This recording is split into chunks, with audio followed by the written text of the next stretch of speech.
Mumbai is constantly moving. As the city grows, traffic congestion continues to rise. To support future mobility, the Mumbai Metro network is expanding with a new 15+ kilometer corridor connecting Kasarvadavli to Bhakti Park. Planning a metro corridor through a busy city is challenging. Buildings, roads, drainage networks, existing infrastructure, every element affects where and how the metro can be built. Using advanced reality capture technologies, Clove Technologies captures the existing environment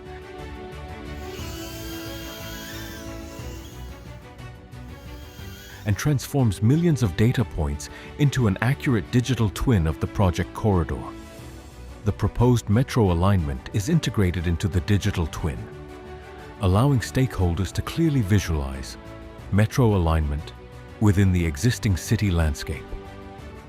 The digital twin helps identify potential impacts before construction begins, including pillar placement, building and tree clearances,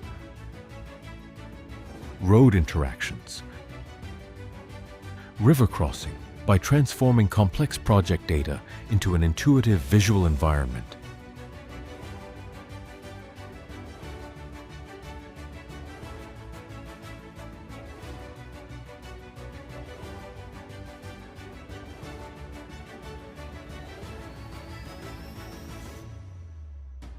Clove Technologies helps stakeholders reduce risks, improve coordination, and make informed decisions with confidence. Clove Technologies, visualizing infrastructure before it is built.